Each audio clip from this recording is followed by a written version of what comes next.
C'est l'heure du journal télévisé de la mi-journée. Bonjour à tous et bienvenue. Voici les titres. Élections législatives 2021 en Côte d'Ivoire, le rassemblement des oufouettistes pour la démocratie et la paix, le RHDP largement en tête selon les résultats provisoires publiés par la Commission électorale indépendante, la CEI. Le coronavirus en Côte d'Ivoire, plus de 3000 nouveaux cas enregistrés dans le pays pour la période allant du 22 février au 7 mars dernier. Les autorités sanitaires appellent depuis hier, lors d'un point de presse, les populations à se faire vacciner et à respecter les gestes barrières. Enfin, le prix Mo Ibrahim 2020 pour une gouvernance exceptionnelle en Afrique, attribué hier au président sortant du Niger, Mahamadou Issoufou. En Côte d'Ivoire, donc, le rassemblement des oufouettistes pour la démocratie et la paix, le RHDP en tête des législatives 2021. Les résultats sont publiés par la Commission électorale indépendante. Elle est au micro de Victorien Angoua.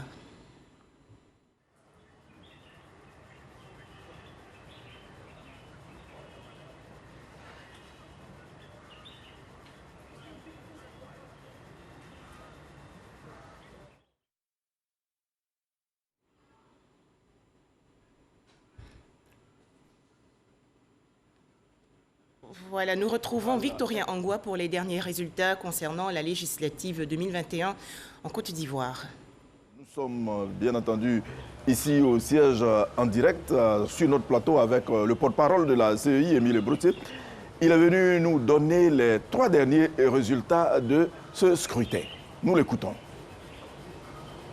District autonome d'Abidjan, circonscription 043. Marcory commune.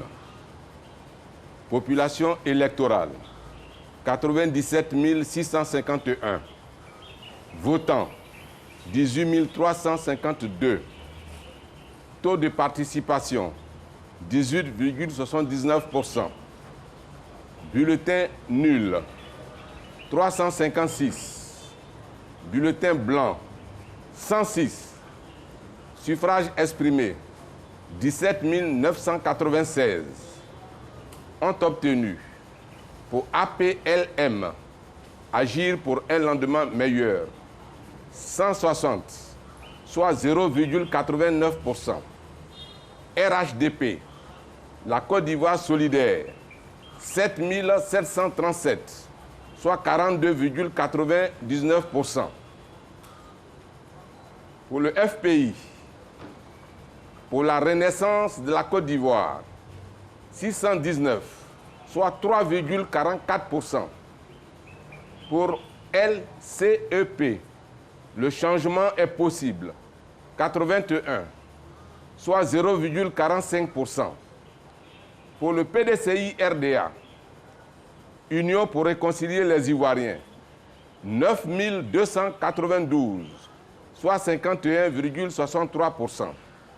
Union pour réconcilier les Ivoiriens du PDCI RDA est élue avec 51,63%. Toujours dans le district autonome d'Abidjan,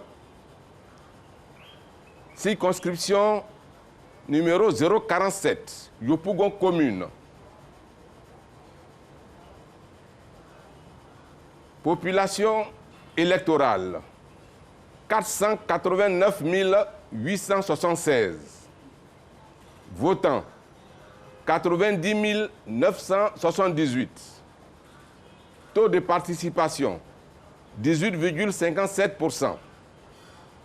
Bulletin nul 2367. Bulletin blanc 1124. Suffrage exprimé 88 611. Ont obtenu pour KEI, KKI 541, soit 0,61%. Pour le RHDP, la Côte d'Ivoire solidaire, 41 374, soit 46,69%. Pour 1000 volontaires, 458, soit 0,52%. Pour l'UCI, Union pour notre commune Yopougon, 652, soit 0,74%. Pour PDCI RDA EDS, Union pour réconcilier les Ivoiriens, 41 820, soit 47,20%. Pour EPB, Ensemble pour bâtir, 2359, soit 2,66%. Pour RPCP, Paix et Développement, 283, soit 0,32%. La liste Union pour réconcilier les Ivoiriens de PDCI RDA EDS est élue avec 47,20%.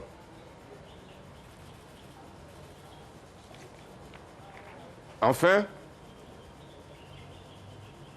circonscription, toujours dans le district autonome d'Abidjan, circonscription numéro 045, Port-Boué commune. Population électorale, 134 265. Votants, 31 390. Taux de participation, 23,38%. Bulletin nul, 784. Bulletin blanc, 265. Suffrage exprimé, 30 606. Ont obtenu pour RPB, Renaissance de Port-Boué, 197, soit 0,64%. BPB, Bâti Port-Boué, 250, soit 0,82%.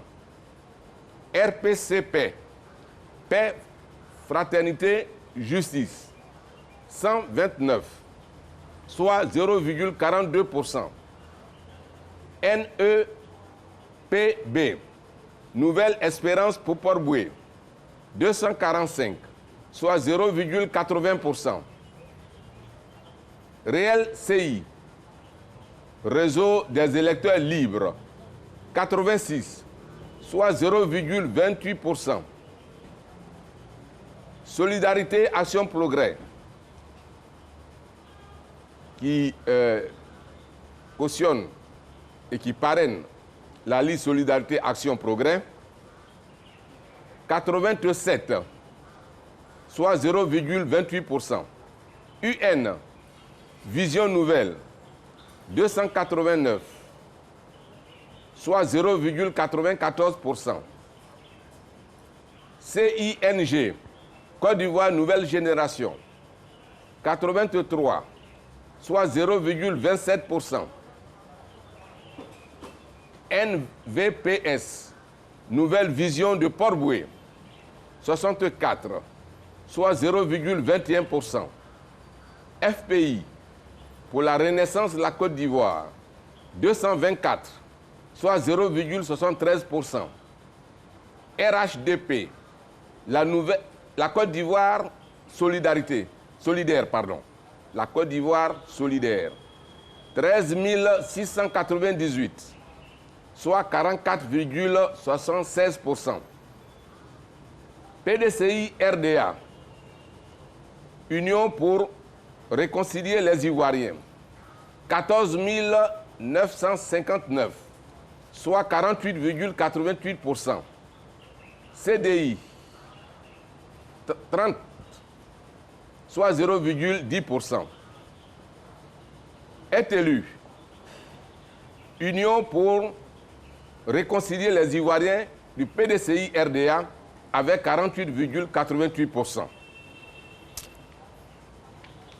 Alors, monsieur le porte-parole, nous sommes à la fin de la proclamation des résultats provisoires. Qu'est-ce qui va se passer maintenant? Tout à l'heure, monsieur le président Koulibaly Kubier Ibrahim sera sur votre plateau pour vous donner la décision relativement aux résultats provisoires du scrutin du 6 mars concernant les élections législatives. Merci bien, chers téléspectateurs.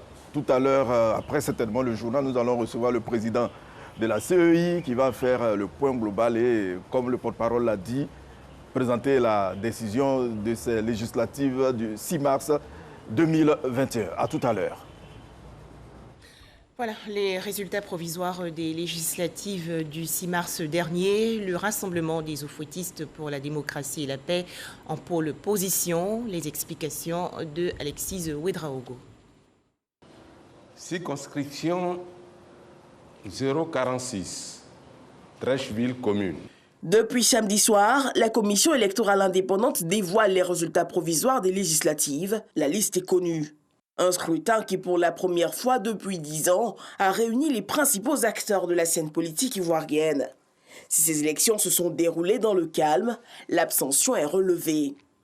Les résultats livrés par la commission donnent la majorité au RHDP, le Rassemblement des oufouettistes pour la démocratie et la paix. Le parti, selon les chiffres de la commission, l'emporte en plusieurs circonscriptions, notamment certains bastions de l'opposition pour citer Yamoussoukro Grand Bassam. Le parti entendait conserver sa majorité pour poursuivre la politique de réforme du chef de l'État et s'était fixé un objectif de 60% des sièges. Du côté de l'opposition, l'enjeu était justement d'obtenir suffisamment d'élus pour empêcher cette consolidation du parti au pouvoir à l'hémicycle.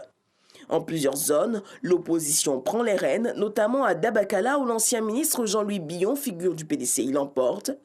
Hubert Oulaye est élu, lui, à Guiglo sous-préfecture et son ancien collègue de la fonction publique, Émile Guirielou, devient député de Guiglo commune. À noter encore, parmi tous ces résultats, la moisson des indépendants avec des victoires telles que celle du maire de Tiasalé, Antoine Assalé Tiemoko. Notons que ces résultats provisoires de la commission sont susceptibles de recours devant le Conseil constitutionnel. L'Union africaine satisfaite de la tenue des élections législatives 2021 en Côte d'Ivoire. Dans une déclaration publiée récemment, l'UA fait des recommandations, notamment la sensibilisation des populations à s'impliquer davantage dans les processus électoraux du pays. Issa Yeo. 72 heures après la tenue des élections législatives, les missions d'observation continuent de faire leur bilan. La mission d'observation de l'Union africaine trouve globalement satisfaisant le processus. Nous avons remarqué que cette élection s'est déroulée dans le calme, dans la sérénité et dans un contexte politique où il y avait une volonté réelle de tous les acteurs politiques d'apaisement. Et ça ne s'est pas démenti.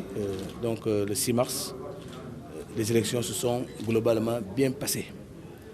On a relevé ici et là quelques incidents, mais qui n'ont pas eu un impact ni sur l'intégrité du scrutin, ni sur sa transparence, ni sur sa régularité. Cependant, l'Union africaine fait des recommandations en vue des échéances futures. En ce qui concerne l'implication des citoyens aux élections, donc, il faut les inviter un peu plus à aller aux élections et à aller voter, c'est un devoir civique. Nous formulons également quelques recommandations pour le personnel électoral. Ils sont bien formés, mais il faut encore amplifier cette formation.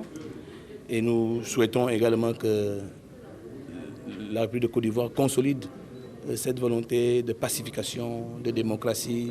La mission de l'Union africaine a surtout félicité l'ensemble de la classe politique ivoirienne pour avoir favorisé un climat de paix pendant ces élections législatives. Poursuivons ce journal avec un tout autre sujet et direction l'aéroport international Félix Houphouët-Boigny de la commune de Port-Bouët. 62 cas de fraude documentaire ont été relevés récemment par le bureau chargé de traquer les faux documents de voyage, dont les passeports, titres de séjour et autres visas. Les précisions de Didier Nguessan. Aéroport international Félix Houphouët-Boigny d'Abidjan. Un bureau des fraudes documentaires et à l'identité y est ouvert depuis 2020. Rattaché à la direction de la surveillance du territoire DST, le bureau donne des résultats probants avec 62 cas de fraude identifiés, dont 33 sur des documents et 29 sur l'identité. Le bureau des fraudes est le fruit de la coopération entre la Côte d'Ivoire et la France. Les deux parties inaugurent les locaux. Et démontre la synergie de nos préoccupations et de nos actions pour lutter contre la fraude documentaire et par-delà l'immigration irrégulière, la traite des êtres humains, voire la lutte contre le terrorisme. Le bureau de la fraude documentaire a su également faire preuve d'adaptabilité dans le cadre de la crise sanitaire en luttant contre la falsification de faux tests de Covid présentés par des passagers peu scrupuleux. Équipé entre autres de matériel informatique et de détection de pointe, le bureau est à la pointe de la détection de faux documents. C'est un apport inestimable à la sécurité de la Côte d'Ivoire et du monde entier. Il nous permettra de détecter plus efficacement les fraudeurs et de démanteler les réseaux de passeurs, de rabatteurs, de criminels, de terroristes et d'arnaqueurs qui agissent en amont. Je vous engage à faire preuve de professionnalisme et de probité afin de vous dresser comme le dernier rempart contre l'immigration clandestine à travers ce bureau.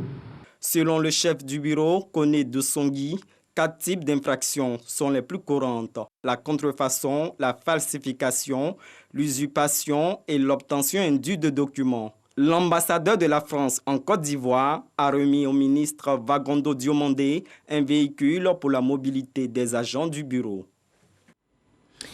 La société des transports abidjanais, la Sotra, s'installe à Bouaké, deuxième ville du pays, située dans la région centre. Les populations de Bouaké saluent le projet de desserte de la ville par les bus de la Sotra. Elles sont au micro de Kader Sogodogo. Le problème du transport urbain se pose avec acuité dans de nombreux pays. Bouaké, deuxième ville de la Côte d'Ivoire, n'échappe pas à cette problématique. La capitale de la région de Bouaké présente 3 types de transports pour allier ces différents quartiers. Les taxis communaux, les minicars appelés couramment Baka et les mototaxis dont de nombreux dommages ont été constatés. Entre l'insuffisance des taxis, la rareté des Baka et le danger permanent que constituent les mototaxis, Bouaké peine à transporter ses populations. Ici à Dar es Salaam, et pour venir là c'est dit, pour partir aussi c'est dit. Le transport est très cher. Si la Sotra vient, on sera très heureux de venir à l'école parce que ça nous encourage plus, ça nous motive. On fera beaucoup d'économies. Avec l'arrivée du bus Sotra, c'est une aubaine pour nous parce que bon, le déplacement du quartier jusqu'à l'école ici, vraiment c'est très difficile. Donc par moment c'est avec les motos, alors que bon, les engins en jeu à 2 roues là, vraiment moi, j'aime pas trop aimer. Donc avec l'arrivée de Sotra, je pense que vraiment ça va nous aider beaucoup, nous les étudiants. J'ai fait moto ici, bon, ça ne m'empêche pas de voir la Sotra parce que la Sotra facilite le déplacement des personnes massives. Avec la moto, c'est un peu difficile aussi. Mais je pense qu'avec la Sotra, ça sera encore plus rapide. Voilà, parce qu'il peut prendre la quantité des étudiants, envoyer en 10 à 5 minutes au campus. Voilà, donc la Sotra, on souhaite la bienvenue à la Sotra à Bouaké. Un dossier sensible qui n'échappe pas au gouvernement. D'ailleurs, en Conseil des ministres, la décision a été prise de rendre les autobus disponibles dans la ville à travers la société des transports abidjanais Sotra. Un ambitieux projet de 2 milliards de francs CFA qui verra au total 73 autobus sillonner les différentes artères de la ville et ses périphéries pour le transport des Bouakois. Des modalités du déploiement de la Sotra ont été arrêtées. Nous sommes passés ici en janvier pour faire les études, voir les tracés. Nous sommes passés encore une deuxième fois pour affiner ces études. Aujourd'hui, nous sommes à Bouaké pour une situation en réel. Nous avons envoyé des autobus, les itinéraires que nous avons identifiés, nous avons fait passer les autobus là-dessus et voir les points de retournement que nous avons retenus pour voir si ce serait facile aux bus de faire des demi-tours et de créer des terminus C'est ce que nous avons fait aujourd'hui en situation réelle avec des autobus, en tenant compte de leur gabarit. Je peux dire aujourd'hui que les conditions sont réunies pour qu'on puisse ouvrir le réseau à Bouaké. La Sotra à Bouaké, si elle améliore le transport de population, représente également une aubaine en termes de création d'emplois. Les autorités locales d'ailleurs se frottent déjà les mains. Je voudrais, au nom donc, des populations de Bouaké, remercier d'abord Monsieur le ministre des Transports pour cette belle initiative et remercier bien sûr la Sotra pour la concrétisation de ce beau projet. La Sotra à Bouaké, c'est un vœu cher au gouvernement qui se réalise. Cela fait plus de 40 ans que le déploiement de la Sotra avait été annoncé à Bouaké. Je suis très heureux parce que tout ceci va contribuer premièrement à améliorer la mobilité et la circulation à Bouaké, à améliorer la sécurité routière à Bouaké, à créer des emplois à Bouaké, mais également à réduire le coût de la vie pour les populations. Le projet d'implantation de la Sotra à Bouaké concerne d'abord 8 lignes, de l'est à l'ouest, du sud au nord, pour 110 km au total. Le déploiement de la Sotra à Bouaké est prévu pour septembre 2021. Ce n'est pas tout. Dans le cadre de l'amélioration du transport collectif à Bouaké, 100 taxis neufs sont annoncés par le ministre des Transports pour être mis à la disposition des transporteurs afin de faciliter la fluidité routière dans la commune. La lutte contre le coronavirus se poursuit et pour venir à bout de cette maladie, respectons tous les gestes barrières.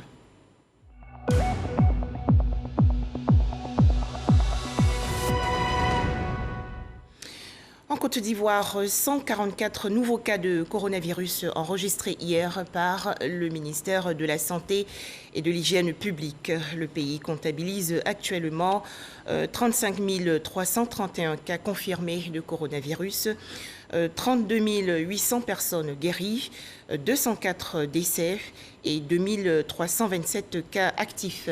Le ministère de la Santé et de l'Hygiène publique invite les populations à se faire vacciner gratuitement. Le ministère de la Santé et de l'Hygiène publique qui a organisé hier dans le district d'Abidjan un point de presse a noté pour la période allant du 22 février au 7 mars dernier 3166 nouveaux cas de coronavirus. Les autorités sanitaires appellent les populations à intensifier les gestes barrières. Laure Goretti et Sephora Zeli.